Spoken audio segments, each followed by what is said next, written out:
aku melahirkan dengan darah dan air mata. Tapi yang menyambutku justru caci maki dari ibu mertuaku, dan dinginnya tatapan suami yang tak lagi mengakuiku. Salahkah aku hanya karena melahirkan anak perempuan? Kalau kisah ini menyentuh hati kakak, jangan lupa tekan tombol subscribe dan aktifkan lonceng notifikasinya. Karena setiap cerita di sini bukan sekadar drama, tapi cermin kehidupan yang bisa membuka mata dan hati kita. Sakitnya seperti dunia berhenti berputar. Tubuhku terasa tercabik, seperti terbelah dua, tapi di tengah rasa nyeri yang menghantam tanpa ampun, aku mendengar tangisan itu.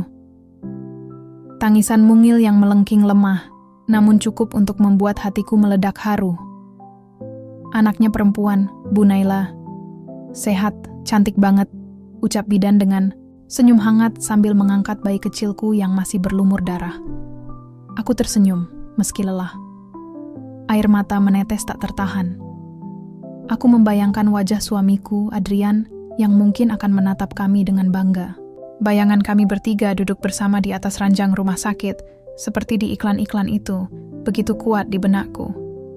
Namun yang datang pertama kali bukan suamiku, tapi seorang wanita paruh baya dengan langkah cepat dan wajah tegang, mertuaku, laki-laki atau perempuan.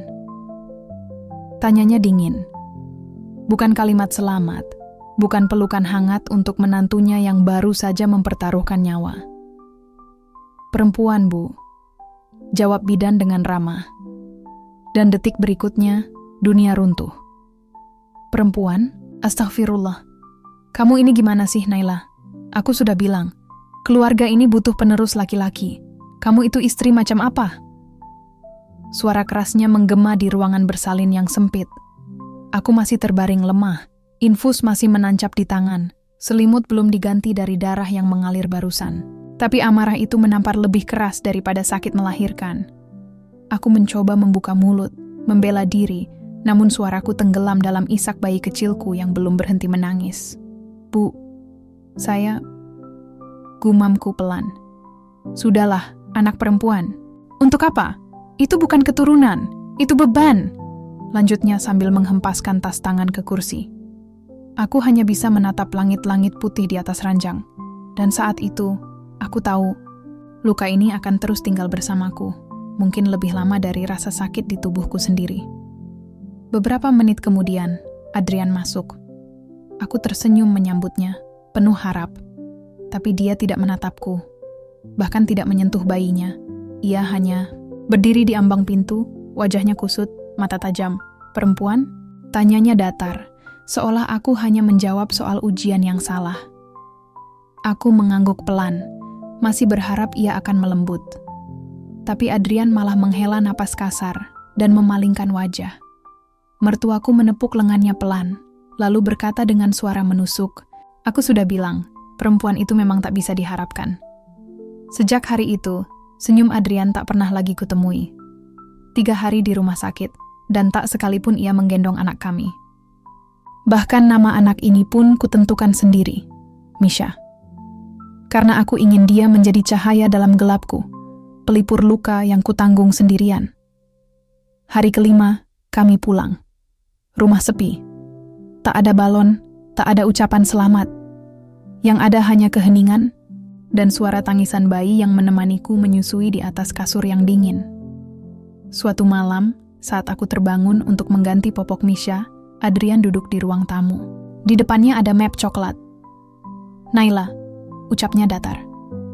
"Tanda tangani ini." Aku mendekat. Tubuhku masih lemah, bekas jahitan melahirkan masih nyeri saat berjalan. Dan saat kulihat isi map itu, jantungku nyaris berhenti. Surat cerai. "Apa maksudmu?" tanyaku lirih. "Aku sudah putuskan. Aku nggak bisa terusin pernikahan ini. Kamu gagal kasih aku anak laki-laki. Aku butuh penerus keluarga, dan kamu nggak bisa kasih itu." Aku terduduk. Lututku lemas. "Adrian, ini anak kita. Darah daging. Kamu nggak lihat dia cantik dan sehat? Anak perempuan bukan penerus. Aku nggak mau buang waktu. Tanda tangan saja, Naila. Aku udah siapin semua. Kamu bisa ambil barangmu, aku kasih 1 bulan kontrakan, lalu kita berpisah. Hatiku hancur. Kupeluk Misha erat-erat malam itu, seolah tubuh mungilnya bisa menutup luka yang makin menganga. Tak ada tangis, tak ada jerit, hanya diam yang memekakkan. Dan saat aku menatap wajahnya yang damai dalam tidur, aku berbisik pelan, kita cuma punya satu sama lain, nak. Tapi ibu janji, ibu nggak akan pergi kayak mereka. Pagi harinya, aku menandatangani surat cerai itu. Bukan karena setuju, tapi karena tak punya daya. Aku hanya seorang ibu yang baru melahirkan, tanpa pekerjaan tetap, tanpa keluarga di kota besar ini. Adrian bahkan tak mengantarku keluar rumah. Ia hanya menyerahkan satu koper, satu amplop uang seadanya, dan menutup pintu. Sejak hari itu, aku resmi menjadi janda. Ibu tunggal, miskin, terluka. Tapi saat ku peluk Misha kecilku, aku tahu, aku belum kalah. Karena perempuan yang kalian tolak, hari ini akan tumbuh jadi alasan aku bertahan. Hari pertama keluar dari rumah itu, aku merasa seperti orang asing di kota yang pernah ku sebut rumah. Langkah kakiku gontai, memeluk koper satu tangan, dan menggendong Misha kecil dengan kain, jarik pemberian ibu kos lama. Bayi itu menangis, mungkin merasa perubahan yang terlalu drastis dari pelukannya, yang nyaman di dalam rumah ber-AC menjadi udara panas dan bising kota. Aku berdiri di pinggir trotoar, menatap lalu lalang kendaraan, sementara mata ini nyaris tak mampu lagi menahan tangis. Tapi aku harus kuat. Untuk Misha, untuk kami. Kontrakan yang diberikan Adrian tidak besar. Sebuah rumah petak di gang sempit, dengan dinding yang mengelupas dan langit-langit bocor. Dapur menyatu dengan kamar mandi, dan kasur satu-satunya beralas tikar tipis. Tapi setidaknya, kami tidak di jalanan. Malam itu, aku rebahkan tubuh Misha di pelukanku, menyusui sambil menatap langit-langit. Hati ini masih penuh luka, tapi ada kehangatan yang aneh saat melihat matanya yang polos, menatapku seolah berkata, "Kita bisa, Bu." Besoknya aku mulai mencari kerja. Apa saja. Pembantu, cuci piring, bahkan tawaran jadi pengasuh bayi yang gajinya tak seberapa pun kuterima. Asal bisa bawa pulang uang untuk beli susu dan popok. Aku ingat satu malam, aku hanya punya 2 bungkus, mie instan. 1 untukku. 1 untuk susu Misha, tapi gas habis. Maka aku rebus mie pakai air panas yang kupanaskan pakai lilin. Tanganku terbakar sedikit, tapi aku tetap masak. Tetap suap mie itu pelan-pelan sambil menahan isak. Di seberang, Misha tertidur di atas kain lusuh. Tubuhnya kecil, kurus, tapi tetap mengeluarkan suara napas yang menenangkan. Disinilah titik terendahku, makan mie rebus di dapur sempit berbau got, dengan air mata yang jatuh ke dalam mangkuk. Dan, anehnya, aku merasa sedang diberi 2 pilihan oleh Tuhan, menyerah atau bertahan. Malam itu aku memilih bertahan. Hari-hari berikutnya adalah perjuangan. Bangun sebelum matahari, cuci baju tetangga, antar kue pesanan dari warung kecil ke kios-kios, lalu pulang menjelang maghrib dengan tubuh basah keringat dan tangan lecet. Kadang aku ingin marah pada dunia. Kenapa aku dihukum karena melahirkan anak, perempuan? Apa salahku, Tuhan? Kenapa mereka, yang seharusnya menjadi pelindung, justru menjadi penyebab semua penderitaan ini? Namun tiap kali rasa marah itu memuncak, aku hanya perlu menatap Misha. Melihat caranya tersenyum, mendengar tawanya saat ku gelitik perutnya. Dan semua rasa itu hilang, larut dalam cinta yang tidak bisa dijelaskan oleh logika. Aku mulai menulis. Di sela lelah, aku menumpahkan isi hatiku ke dalam buku tulis bekas. Tentang luka, tentang harapan, tentang bagaimana rasanya ditinggalkan, tapi tak ingin membalas. Tulisan itu menjadi satu-satunya tempat di mana aku bisa menangis sepuasnya, tanpa harus khawatir Misha melihat. Karena di hadapannya, aku harus menjadi pahlawan. Tak boleh terlihat lemah. Tahun-tahun berlalu seperti hujan yang tak berhenti. Tapi aku terus berjalan. Lambat, tertatih, tapi tetap maju. Misha tumbuh dengan cepat. Ia anak yang cerdas. Di usia 3 tahun, ia sudah hafal huruf dan angka. Di usia 5 tahun, ia bisa membaca. Aku tak mampu menyekolahkannya di TK mahal, Tapi setiap malam aku ajari dia sendiri. Dengan papan tulis kecil bekas tempat kursus, kami belajar di lantai kontrakan. Lampunya remang, tapi semangatnya tak pernah redup. "Aku mau jadi dokter, Bu," katanya suatu malam, sambil mencoret-coret buku tulisnya dengan gambar stetoskop. Aku tersenyum dan mengusap rambutnya. "Kalau kamu mau, pasti bisa." "Kalau aku dokter, aku bisa bantu ibu ya. Biar ibu nggak capek terus." Hatiku runtuh. Anak sekecil itu sudah tahu bahwa ibunya letih. Tapi aku tak ingin air mata ini jatuh di depannya. Maka aku jawab, "Ibu, nggak capek, sayang. Ibu senang. Karena kamu ada." Sampai suatu hari, ada tamu datang ke kontrakan. Seseorang dari masa lalu. Aku mengenal wajah itu. Salah satu saudara Adrian. Entah kenapa dia tahu alamatku. Ia datang membawa bingkisan. Katanya, sekadar mampir. Tapi saat kutanya, ia justru bertanya balik dengan nada merendahkan. "Kamu masih kerja serabutan ya?" Wah, kasihan. Adrian sekarang sudah punya anak laki-laki dari istri barunya. "Duh, beda banget ya sama kamu." Aku diam. Tak menjawab, hanya tersenyum tipis dan menyilakan dia pulang. Setelah pintu tertutup, aku memeluk Misha yang tengah menggambar. Dan aku berbisik di telinganya. "Suatu hari nanti, kamu akan membuktikan pada dunia bahwa perempuan sepertimu tidak pantas diremehkan." Dan sejak hari itu, aku bekerja lebih keras. Bukan lagi untuk bertahan hidup, tapi untuk memastikan anakku akan berdiri lebih tinggi dari orang-orang yang dulu mencampakannya. Bahkan sebelum ia bisa bicara, aku masih ingat hari pertama Misha masuk sekolah dasar. Seragam putih merah yang kebesaran, sepatu bekas sumbangan dari tetangga, dan tas ransel dengan resleting yang sudah diganjal peniti. Tapi semangat di wajahnya, mengalahkan segala kekurangan, itu, matanya berbinar, seolah dunia sedang menantinya untuk dijelajahi. "Ibu, nanti Misha boleh duduk paling depan, kan?" tanyanya sambil menggenggam tanganku erat. "Tentu, sayang. Kamu anak pintar. Kamu pantas duduk di depan." Dan pagi itu, aku mengantar dia berjalan kaki sepanjang gang menuju sekolah. Setiap langkah kecil kakinya adalah simbol perjuangan besar yang belum selesai. Setelah mengantarnya, aku langsung menuju tempat kerja baruku, membantu seorang ibu-ibu kaya mencuci baju di rumahnya yang besar. Sambil menyikat pakaian di bak yang dingin, aku terus memikirkan Misha. Apa dia sudah dapat teman? Apa dia suka gurunya? Apa dia malu dengan sepatu robeknya? Hati seorang ibu memang tak pernah bisa tenang sepenuhnya. Misha cepat beradaptasi. Ia memang anak yang luar biasa. Di semester pertama, dia sudah jadi juara kelas. Nilainya nyaris sempurna. Bahkan gurunya memanggilku saat pembagian rapor. "Bu Naila, anak ibu ini punya potensi besar. Saya bahkan jarang lihat anak seusia Misha bisa menghitung pecahan dengan mudah. Tapi dia selalu terlihat murung saat istirahat." Aku mengangguk pelan. "Mungkin karena dia sering sendiri, Bu. Kami tidak punya banyak keluarga." Aku tak berani berkata bahwa sebagian anak suka mengejeknya karena tak punya ayah. "Miskin, anak nggak punya bapak." Begitu kata-kata yang pernah ia ceritakan padaku dengan suara kecil.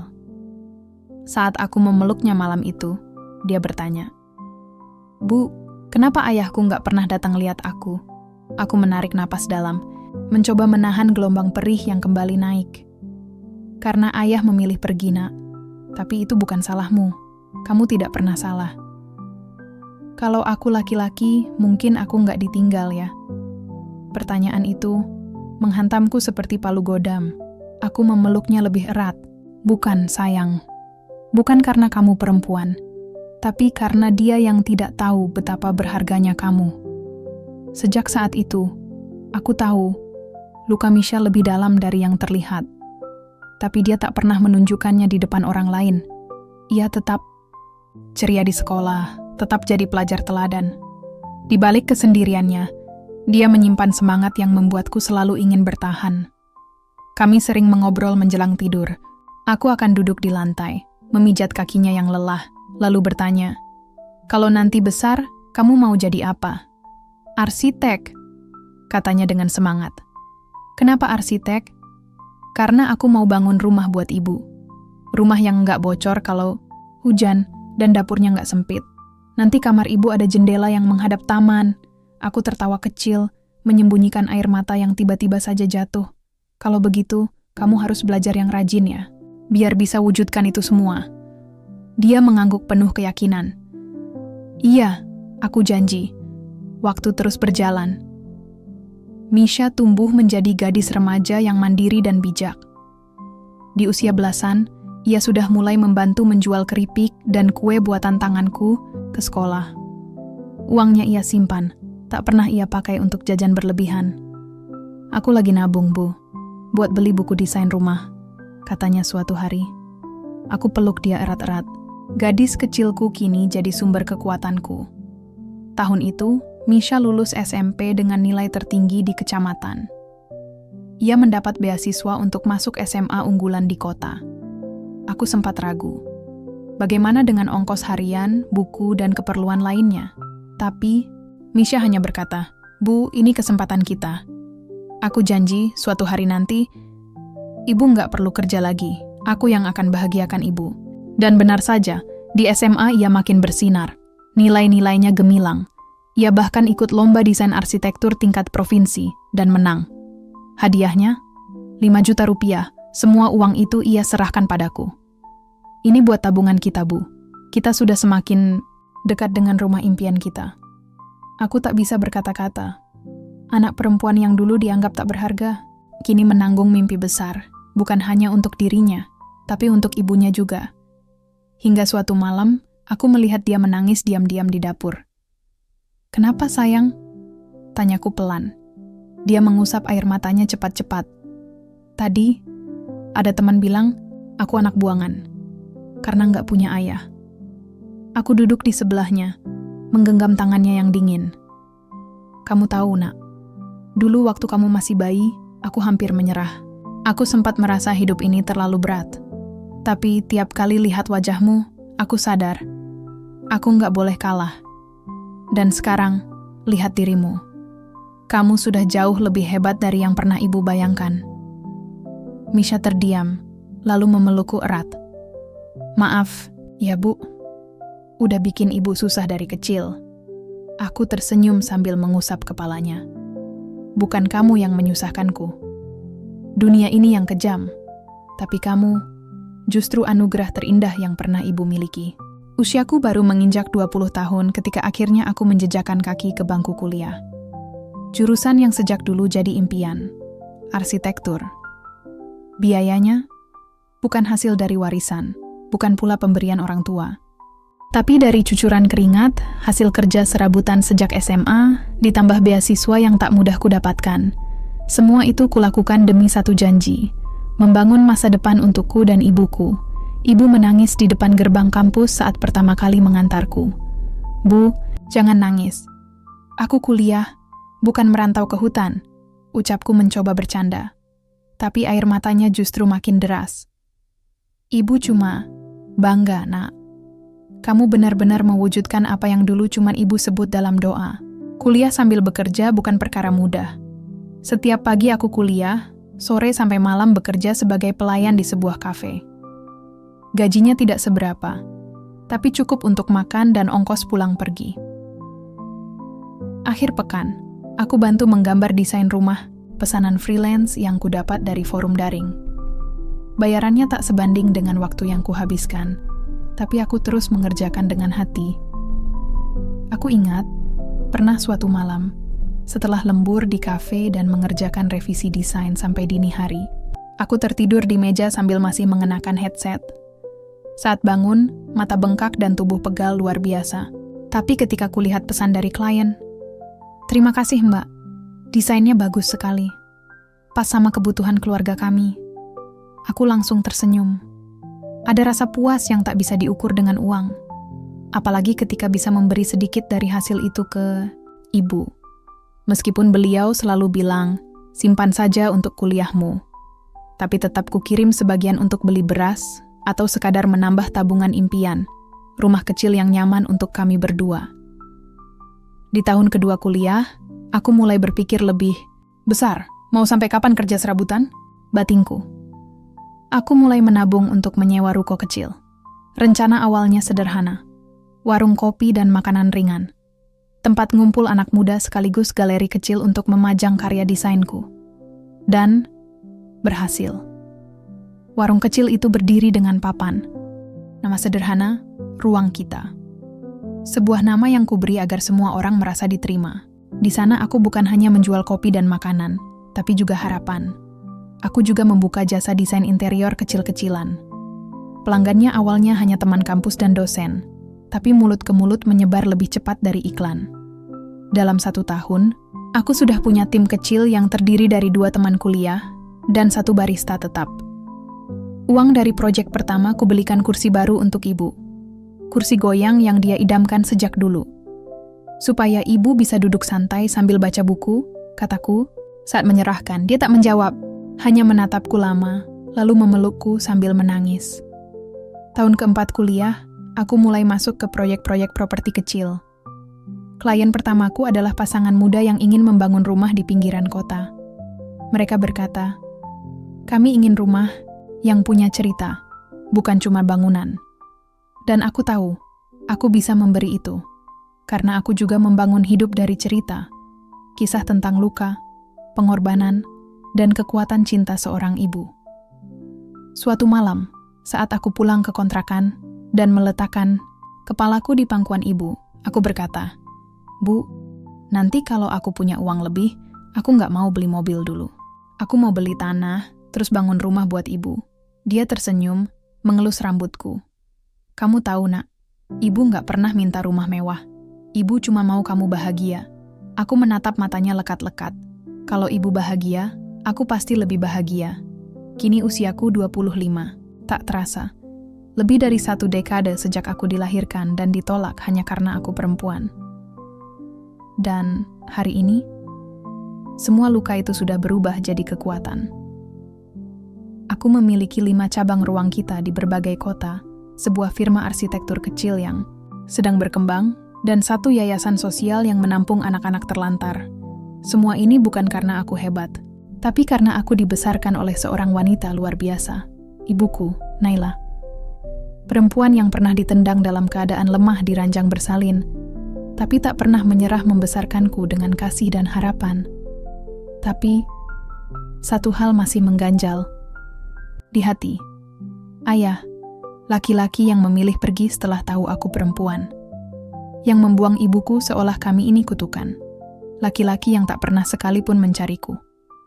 Kadang aku bertanya-tanya, di mana dia? Apa dia masih hidup? Apa dia tahu aku seperti apa sekarang? Tapi aku selalu menghapus pertanyaan-pertanyaan itu. Karena bagiku, ibu adalah segalanya. Aku tak butuh pengakuan dari orang yang bahkan tak pernah berani bertanggung jawab. Namun hidup punya caranya sendiri untuk mempertemukan luka dengan asalnya. Dan pertemuan itu akan segera tiba. Hari itu, langit mendung menggantung di atas pasar kota. Udara lembab menyelimuti jalanan yang padat, dan aroma bercampur antara keringat, bumbu dapur, dan debu aspal terasa menyesakkan. Tapi bagiku, ini adalah hari yang paling kutunggu dalam sebulan. Hari berbagi. Sejak mendirikan yayasan sosial kecil 2 tahun lalu, aku punya 1 kebiasaan yang selalu kuteguhkan, turun langsung ke jalan untuk membagikan sembako dan makanan hangat pada para lansia, pengemis dan anak-anak jalanan. Aku ingin mereka tahu, mereka masih punya tempat di dunia ini. Aku berjalan menyusuri lorong sempit di antara kios sayur dan pakaian bekas, membawa beberapa kardus makanan yang dibagikan bersama para relawan. Senyum mereka, ucapan terima kasih yang sederhana adalah penghapus letih yang tak tertandingi. Sampai mataku menangkap 1 pemandangan. Duduk bersandar di sudut gang dekat kontainer sampah, tampak sepasang suami istri tua. Mereka beralaskan kardus, mengenakan pakaian yang tampaknya sudah berbulan-bulan, tak berganti. Wajah mereka keriput, kulit mereka legam terbakar matahari, dan tangan mereka gemetar saat mengangkat botol plastik kosong ke dalam karung. Perlahan aku menghampiri mereka. Maaf Pak Bu, ini ada makanan hangat dan air mineral. ucapku sambil tersenyum, menyerahkan 1 kotak nasi dan 2 botol air. Perempuan tua itu menoleh. Tatapannya kosong, namun matanya seperti menyimpan ribuan cerita. Tangannya yang keriput mengambil nasi itu perlahan, seperti takut menyentuh mimpi. Pria di sebelahnya, mungkin suaminya, menatapku dalam-dalam. Aku terdiam sesaat. Ada sesuatu dari sorot matanya yang terasa asing tapi familiar. Sebuah perasaan aneh menyergap. Matanya berkaca-kaca, namun tidak mengeluarkan air. Seolah-olah dia sedang menahan sesuatu yang ingin dia ucapkan, tapi tak mampu. Lalu perempuan tua itu bergumam, lirih nyaris tak terdengar. "Naila." Aku terpaku. "Apa tadi ibu bilang?" Dia tak menjawab, hanya menggigit bibir. Matanya mulai berkaca. Tangannya menggenggam kotak nasi itu erat-erat. "Naila, itu nama ibu saya," gumamku pelan. Pria itu terperanjat. Seketika tubuhnya tegak, bola matanya membesar. Ia memandangku seperti melihat hantu dari masa lalu. Aku mengernyit. "Pak, Ibu, maaf, kita pernah kenal?" Tidak ada jawaban. Aku mengeluarkan ponsel. Jemariku bergetar saat menekan tombol video call. Jantungku berdetak, keras, seolah firasat buruk telah lebih dulu datang sebelum pikiran sempat mengolah segalanya. Telepon tersambung. Wajah ibu muncul di layar. "Ibu, aku di pasar." Ada pasangan tua yang bilang nama ibu. Mataku melirik mereka. Ibu langsung menegang. Layar ponsel di tanganku bergetar. Suara napas ibu berubah panik. "Misha." Dekati kamera ke wajah. Suara ibu terdengar berat, nyaris tak keluar. Perlahan aku memutar layar ke arah pasangan tua itu. Dan seketika, ibu menjerit. Itu ayahmu. Itu laki-laki yang menceraikan ibu setelah kamu lahir.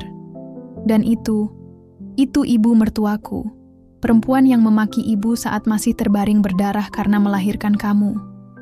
Tanganku lemas. Telepon hampir terjatuh. Dunia di sekelilingku seolah berhenti. Suara bising pasar lenyap, tergantikan oleh dengung kosong di kepala. Aku menatap keduanya. Dan untuk pertama kalinya, aku sadar. Wajah pria tua itu memang memiliki garis rahang dan bentuk alis yang mirip denganku. Dan wanita itu, bahkan meski wajahnya keriput, aku bisa melihat sekilas wajah benci yang pernah kulihat di foto-foto lama ibu. Lelaki itu berusaha bangkit berdiri, tapi kakinya goyah. "Misha, anakku, aku..." Suaranya parau, tercekat oleh usia dan rasa bersalah. Aku mundur 1 langkah, bukan karena benci, tapi karena tubuhku terlalu syok untuk menerima kenyataan. Bayangan masa kecil muncul. Saat aku bertanya tentang ayah, dan ibu hanya menjawab dengan senyum perih. Saat aku iri melihat anak lain punya kakek nenek, tapi ibu selalu mengalihkan topik. Dan kini, semua tanya itu dijawab dalam 1 siang yang tak terduga. Aku duduk di trotoar, mereka di depanku, diam. Tak ada kata yang keluar, hanya sorot mata penuh luka masa lalu yang menyesakkan dada. "Dulu," ucapku akhirnya, "kalian buang aku karena aku perempuan." Pria itu menunduk, air mata mengalir di pipinya. Tapi aku tak bisa menangis. Aku perempuan, iya, tapi perempuan ini yang sekarang menyelamatkan hidup kalian. Perempuan tua itu mengerang pelan, lalu menangis sambil menutupi wajah. Tubuhnya gemetar hebat. Dan untuk pertama kalinya, aku melihat air mata dari orang yang dulu menganggapku aib. Kalau waktu itu ibu menyerah, kalau ibu ikut kalian buang aku, kalian pasti sudah mati kelaparan hari ini. Aku berdiri, merapikan jaketku. Aku bukan Tuhan. Aku tidak punya kuasa untuk menghakimi, tapi aku anak dari wanita yang kalian caci, dan cucu dari cinta yang kalian tolak. Mereka masih diam. Tangis menggantung di udara, namun aku tak membiarkannya menyentuhku. Aku akan bantu kalian. Tapi bukan karena kalian keluargaku. Aku akan bantu karena aku tahu rasanya lapar, dingin, dan ditolak. Dan aku tidak ingin ada yang merasa seperti itu. Aku melangkah pergi, menahan air mata agar tidak jatuh. Hari itu, aku tidak menangis untuk mereka, tapi aku menangis karena aku berhasil menjaga janji kepada diriku sendiri, menjadi perempuan yang kuat. Perempuan yang mampu menyembuhkan luka, bahkan ketika lukanya berasal dari orang yang sama. Aku tidak langsung pulang setelah kejadian di pasar itu. Langkahku membawaku ke tempat yang sudah seperti rumah kedua, Rumah Harapan, sebuah panti lansia yang dikelola oleh yayasanku. Disinilah banyak lansia terlantar menemukan tempat untuk mengembuskan napas terakhirnya dengan tenang, tanpa harus mengais sisa hidup di jalanan. Hari itu, 2 penghuni baru datang, pasangan renta yang tak pernah kusangka akan aku temui dalam hidupku. Ayah kandungku sendiri dan ibu dari pria yang menceraikan ibuku. Aku tidak memberitahu siapapun tentang hubungan kami. Di mata para relawan, mereka hanyalah 2 lansia yang ditemukan di pinggir jalan dan membutuhkan pertolongan. Bahkan pada ibu, aku hanya mengatakan bahwa mereka kini aman. Aku tahu luka ibu masih terlalu segar untuk harus melihat wajah-wajah itu lagi. Tapi malam itu, saat semua penghuni panti sudah tertidur dan sunyi menyelimuti lorong, aku duduk di bangku teras depan. Mataku menatap langit gelap, pikiranku penuh tanda tanya. Mengapa sekarang? Mengapa setelah bertahun-tahun kami dilupakan? Mereka justru datang dalam bentuk pengemis? Aku tahu takdir kadang punya cara yang tak bisa dimengerti. Tapi jujur, hatiku bergolak. Antara ingin menunjukkan kasih dan ingin berteriak karena terlalu lama menahan luka. Langkah kaki pelan mendekat. Itu dia, lelaki tua yang dulu meninggalkan ibu di ruang bersalin, yang menandatangani surat cerai saat tangisku masih belum reda dari pelukan pertama. Misha, panggilnya lirih. Aku menoleh, wajahnya tampak lebih tua dari usianya. Keriputnya dalam, matanya sayu, dan tangannya bergetar seperti ranting tua yang siap patah. Aku tahu, aku tidak pantas dipanggil ayah. Bahkan aku tak pantas berdiri di tempat ini. Tapi, bolehkah aku bicara?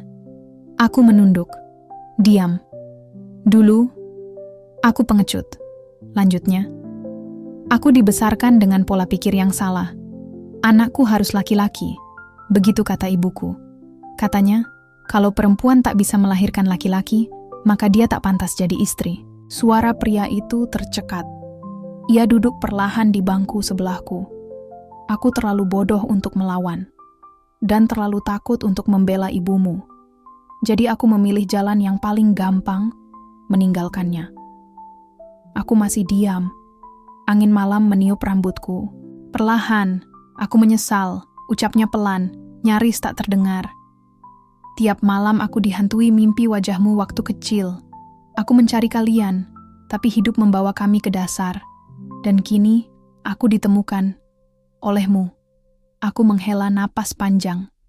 Kalau aku tidak tahu sakitnya dicampakkan, mungkin aku tidak akan berdiri di sini hari ini. Ia menatapku. Kau tahu, lanjutku. Ibu mengajariku untuk tidak membenci.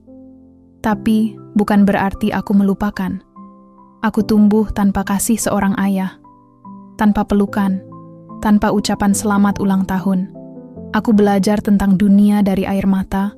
Ibu, bukan dari cerita hangat seorang ayah. Matanya mulai basah.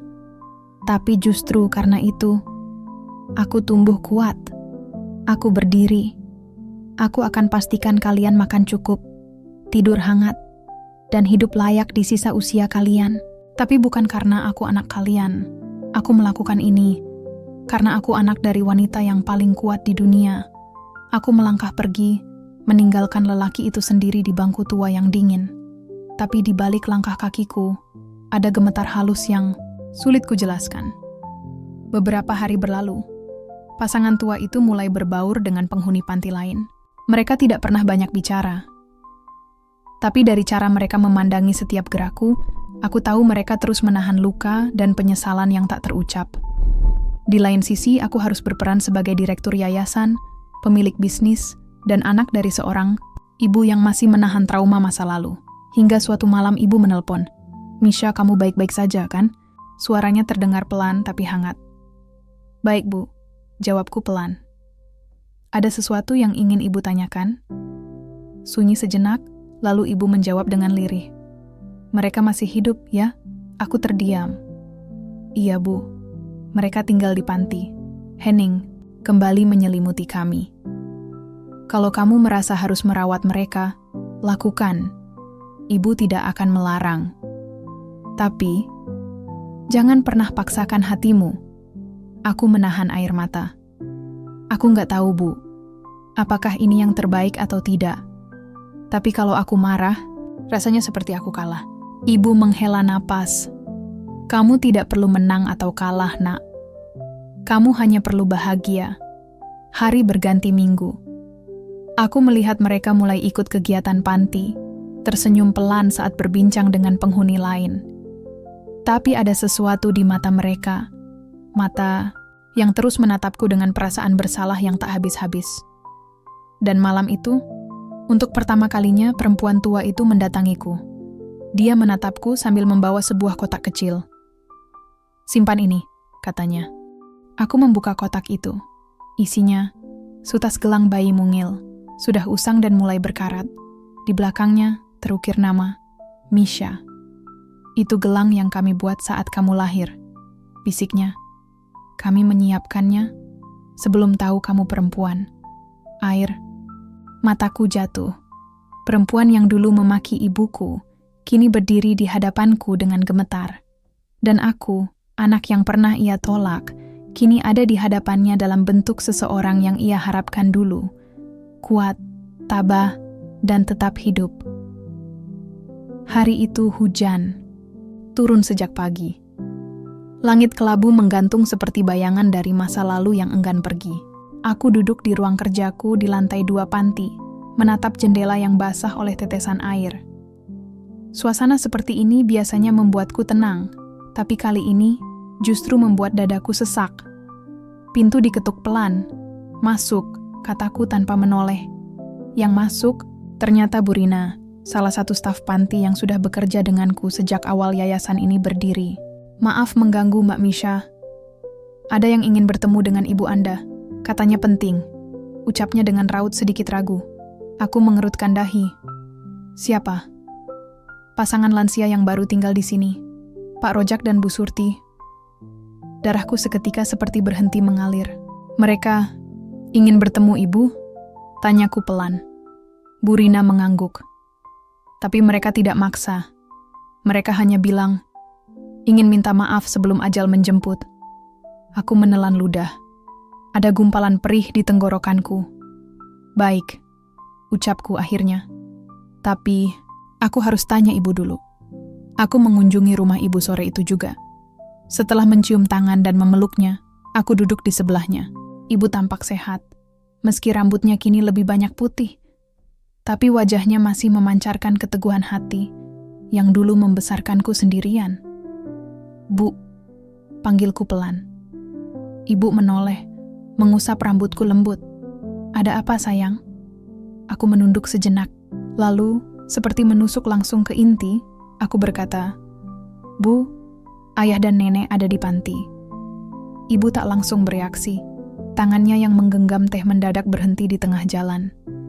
Wajahnya membeku, tapi matanya tidak menunjukkan keterkejutan, melainkan luka lama yang tiba-tiba disiram air panas.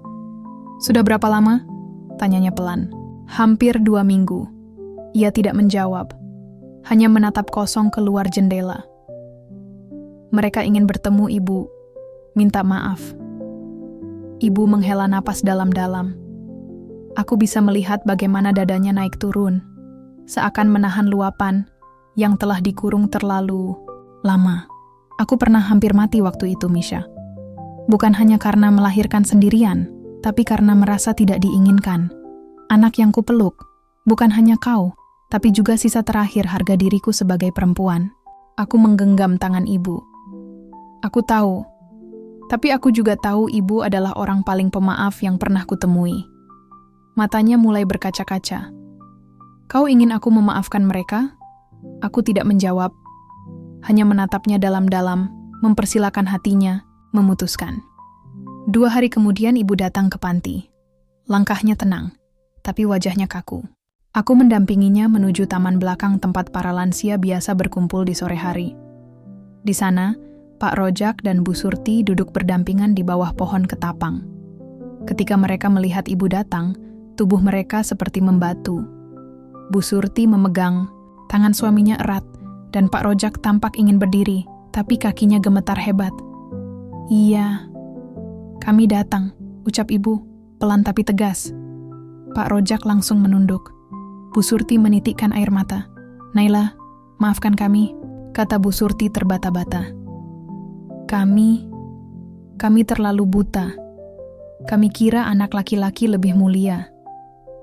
Kami kira kamu tidak layak menjadi istri anak kami, karena hanya melahirkan perempuan. Tapi ternyata, perempuan yang kamu lahirkan jauh lebih mulia dari semua yang pernah kami miliki." Ibu terdiam lama. Angin sore menyapu rambutnya yang mulai memutih. Lalu, tanpa diduga, air matanya jatuh. Diam-diam. Semua rasa sakit itu tidak akan pernah bisa dihapus, katanya pelan. "Aku tidak datang ke sini untuk mendengar alasan. Aku hanya ingin memastikan bahwa anakku tumbuh tanpa dendam dan tidak menjadi wanita penuh luka seperti ibunya." Suasana begitu hening hingga suara dedaunan jatuh terdengar begitu jelas. "Aku memaafkan kalian," lanjut ibu. "Tapi bukan karena kalian meminta.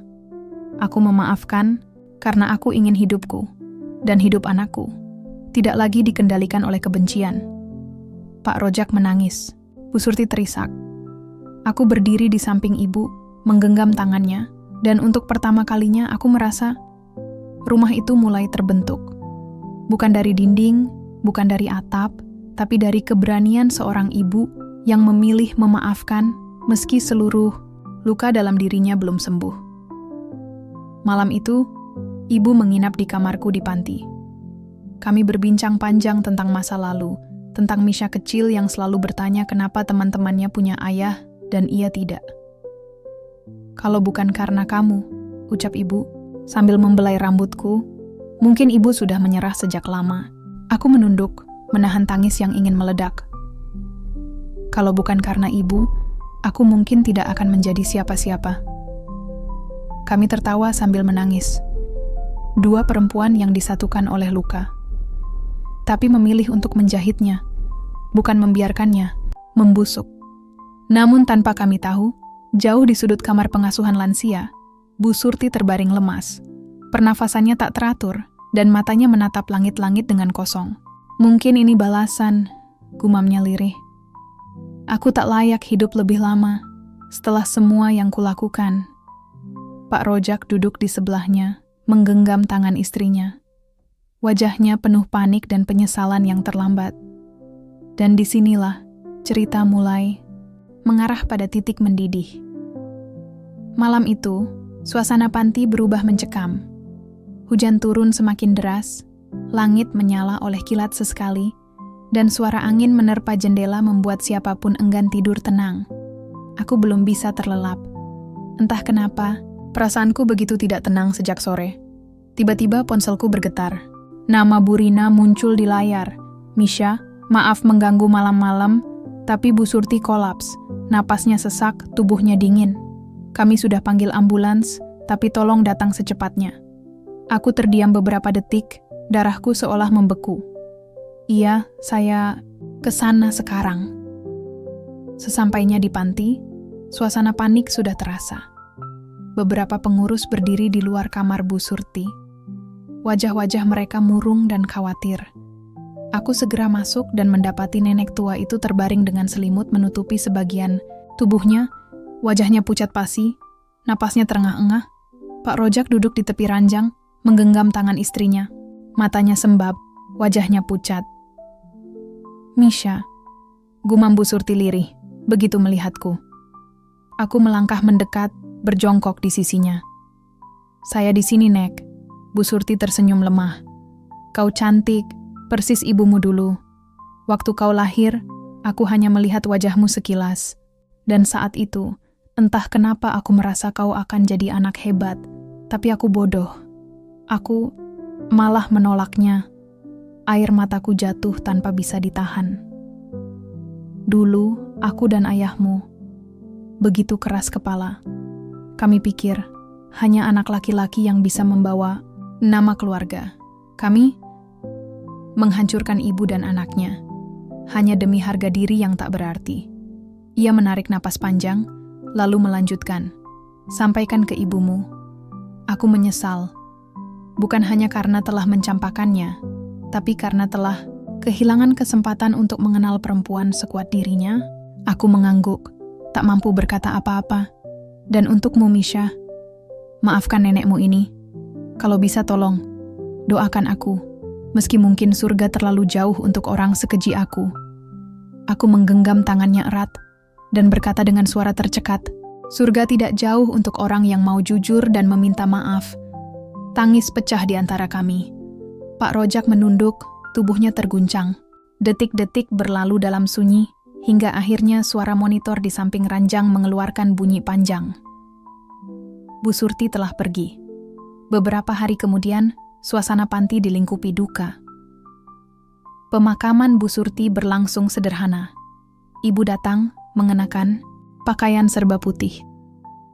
Ia berdiri di antara para pengurus panti, menatap liang lahat dengan wajah datar. Tidak ada air mata, tapi juga tidak ada dendam. Setelah semua selesai, ibu berdiri di samping makam, membisikkan doa. Lalu ia berkata lirih, "Selamat jalan. Semoga kau bertemu damai yang tidak sempat kau temui semasa hidup."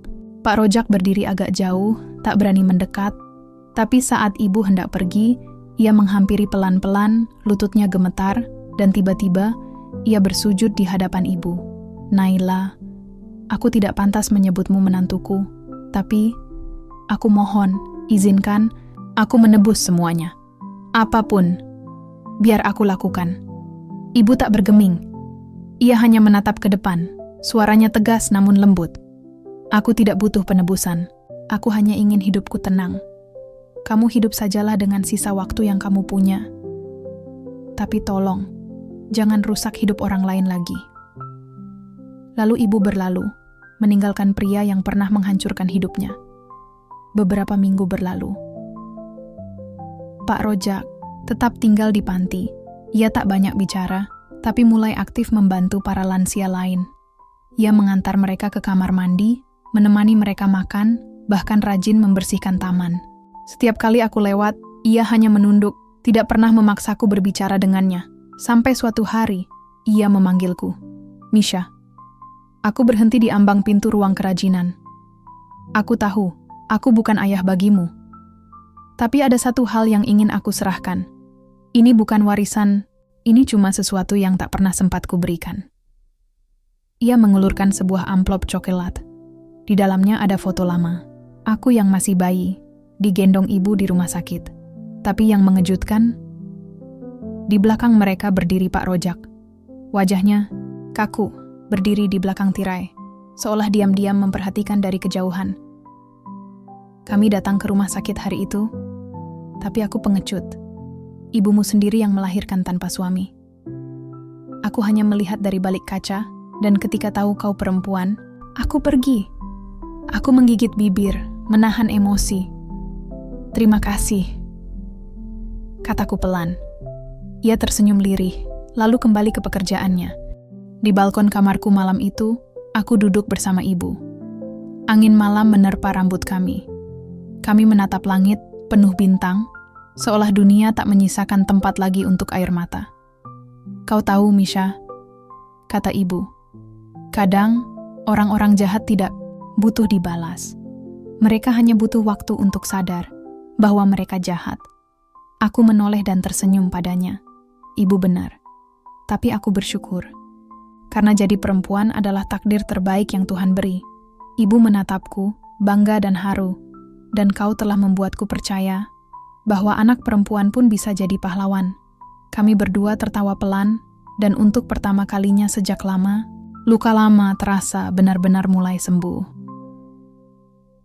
Pagi itu matahari bersinar cerah, hangatnya menembus jendela kaca besar di ruang kerja yayasan. Aku duduk di depan meja, menatap layar laptop yang menampilkan laporan kegiatan sosial bulan ini. Sejak pertemuan dengan masa lalu kami yang kelam, hidup terasa berbeda. Lebih tenang, lebih ringan. Seolah beban yang selama ini menggerogoti hati, perlahan-lahan larut bersama waktu. Ibu kini tinggal bersamaku di rumah utama, tak lagi menyendiri di rumah kontrakan kecilnya. Setiap pagi kami sarapan bersama, dan setiap malam kami saling bercerita sebelum tidur. Aku sadar, selama ini bukan hanya aku yang terluka, tapi ibu jauh lebih dalam. Hanya saja ia terlalu kuat untuk menunjukkan itu. Hari ini, aku dan tim yayasan berencana mengunjungi desa terpencil di pinggiran kota, tempat banyak anak perempuan terpaksa putus sekolah karena desakan ekonomi dan budaya patriarki yang masih kental. Ini bukan kunjungan biasa. Hari ini, aku membawa perubahan besar. Sesampainya di desa itu, sambutan hangat dari anak-anak menyambut kami. Mereka berlarian, tertawa riang, dan beberapa ibu menatap kami dengan penuh harap. Di aula kecil yang mulai kusam, aku berdiri di depan ratusan warga. "Apa kalian tahu?" kataku membuka. Dulu, ada seorang anak perempuan yang dianggap sebagai kutukan hanya karena dia bukan laki-laki. Dia dibuang, ditolak, dan hidup dalam kekurangan. Suasana hening. Semua mata tertuju padaku. Anak itu tumbuh bersama ibunya yang kuat. Mereka tak punya apa-apa, tapi mereka saling memiliki. Dan hari ini, anak perempuan itu berdiri di sini, bersama kalian. Beberapa ibu menutup mulutnya, terisak. Anak-anak perempuan menatapku dengan sorot kagum dan penasaran. Aku tak datang membawa kasihan. Aku datang membawa kesempatan, lanjutku. Menahan getar di dada. Mulai bulan depan, yayasan kami akan membiayai sekolah seluruh anak perempuan di desa ini. Bukan hanya itu, kami akan mendirikan pusat pelatihan keterampilan ibu-ibu, agar kalian punya penghasilan tanpa harus meninggalkan anak. Gema tepuk tangan dan tangis, haru membuncah. Seorang ibu paruh baya memeluk anak perempuannya erat. Wajah-wajah yang awalnya murung kini bersinar dengan harapan. Di perjalanan pulang, ibu menggenggam tanganku. "Aku bangga padamu, sayang," katanya lirih. Aku tersenyum sambil menatap langit sore yang mulai menguning. Semua ini karena ibu. Kalau dulu ibu menyerah, mungkin aku nggak akan pernah bisa berdiri di sini. Ia menatapku dengan mata berkaca-kaca. Ibu sempat merasa hidup itu tidak adil. Tapi ternyata, Tuhan tidak pernah salah menuliskan takdir. Dia hanya menundanya sebentar, supaya kita bisa lebih kuat. Aku memeluk ibu erat, dan untuk pertama kalinya dalam hidup, aku merasa utuh. Seminggu kemudian, aku duduk di ruang tamu, membuka surat dari pemerintah daerah. Yayasan kami resmi mendapat penghargaan sebagai lembaga sosial paling berdampak tahun ini. Tapi yang membuatku menangis justru sepucuk surat kecil yang diselipkan oleh salah satu anak panti. "Kak Misha, terima kasih sudah percaya bahwa kami anak perempuan juga bisa jadi hebat. Suatu hari nanti, aku mau jadi sepertimu. Berani, baik, hati, dan bisa nolong banyak orang." Air mataku tumpah tanpa bisa dikendalikan. Aku tahu luka masa lalu tidak bisa dihapus. Tapi aku juga tahu, aku telah menjadikannya cahaya. Dan cahaya itu kini mulai menerangi banyak jalan yang dulunya gelap. Malamnya, aku dan ibu duduk di taman belakang. Di langit, bulan bersinar bulat, sempurna. "Ibu," kataku pelan, "kalau suatu hari aku menikah dan punya anak, aku nggak akan pernah biarkan orang lain bilang anakku nggak berharga. Perempuan atau laki-laki, dia tetap anugerah." Ibu tersenyum lebar. "Dan ibu yakin, kau akan jadi ibu yang jauh lebih hebat dari ibu dulu." Aku menggenggam tangannya, dan kami menatap bulan bersama. Tak ada kata-kata lagi, hanya keheningan yang hangat, dan rasa syukur yang tak terucap. Karena dari luka, kami menemukan cahaya. Dan dari cahaya, kami akhirnya pulang. Hari itu adalah hari Minggu, langit biru tanpa awan dan matahari bersinar hangat, seolah ikut merayakan sesuatu yang istimewa. Di halaman luas bangunan baru bercat putih krem, dengan jendela-jendela tinggi dan taman bunga di sekitarnya, sebuah papan nama berdiri tegak, Rumah Harapan Naila, Pusat Pendidikan dan Perlindungan Anak Perempuan. Aku berdiri di depan gerbang, mengenakan baju semi-formal berwarna pastel, menyambut para tamu dan anak-anak yang berdatangan. Hari ini adalah peresmian tempat yang telah lama menjadi impian. Rumah untuk setiap anak perempuan yang merasa ditolak, terbuang, atau tak dianggap berharga. Tempat di mana mereka bisa tumbuh, belajar, dan tahu bahwa mereka pantas dicintai. Ibu berdiri di sampingku, mengenakan kebaya sederhana warna biru tua. Wajahnya berseri, namun matanya merah karena berkali-kali menahan air mata haru. Aku nggak pernah membayangkan, nama ibu akan ada di sebuah bangunan seindah ini, katanya pelan. Aku menatap papan itu. Nama ibu bukan hanya ada di papan itu, tapi juga di hati semua anak yang akan tumbuh besar di sini. Ibu memelukku. Lama, pelukan yang menyimpan ribuan cerita dan luka yang telah sembuh bersama waktu. Acara peresmian dimulai. Tamu dari berbagai latar belakang hadir, pejabat pemerintah, aktivis perempuan, media, dan tentu saja puluhan anak-anak perempuan dari berbagai daerah yang telah kami bantu. Ketika aku naik ke podium, suasana mendadak hening. Aku pernah lahir sebagai anak yang tidak diinginkan, kataku memulai. Bukan karena aku jahat, bukan karena aku cacat, tapi hanya karena aku perempuan. Beberapa orang terdiam, beberapa menunduk, beberapa langsung meneteskan air mata. Dulu, aku dibuang ayahku. Nenekku menganggapku aib, dan ibuku, dia ditinggalkan, dihina, bahkan disalahkan karena melahirkan aku. Suara mikrofon terasa berat, tapi aku teruskan. Tapi hari ini, aku berdiri di sini bukan untuk membalas. Aku berdiri untuk membangun. Karena aku percaya, setiap anak perempuan yang dianggap tidak berharga justru menyimpan kekuatan yang luar biasa. Aku menatap mata para gadis kecil di depan dan kulanjutkan. Rumah ini bukan hanya bangunan. Ini adalah tempat untuk bangkit, tempat untuk bermimpi, tempat di mana seorang anak perempuan bisa berkata, "Aku layak, aku berharga, dan aku bisa jadi apapun yang aku mau." Tepuk tangan menggelegar. Tapi aku tidak mencari tepuk tangan. Aku hanya ingin dunia berubah sedikit saja. Cukup agar tidak ada Naila atau Misha lain yang harus mengalami luka yang sama. Beberapa jam kemudian, saat matahari mulai condong ke barat, aku duduk bersama ibu di ayunan taman belakang bangunan itu. Anak-anak bermain di sekitar, tertawa riang. Sebuah pemandangan yang tak pernah kami bayangkan dulu. Ketika tinggal di kamar kontrakan sempit, makan dengan nasi dan garam, dan menahan hujan karena atap bocor. Misha, ibu menatapku dalam, "Kalau kau bisa kembali ke masa itu, ke hari kau lahir dan langsung ditolak, apa yang akan kau ubah?" Aku terdiam sejenak.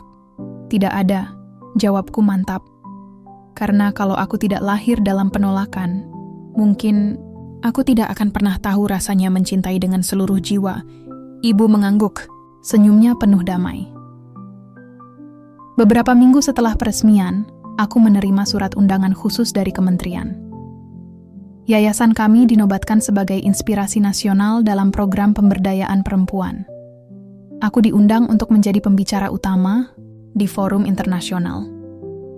Namun yang lebih menggetarkan hatiku bukan penghargaan atau panggung besar itu, melainkan sepucuk surat kecil yang dikirim oleh seorang gadis kecil dari desa terpencil.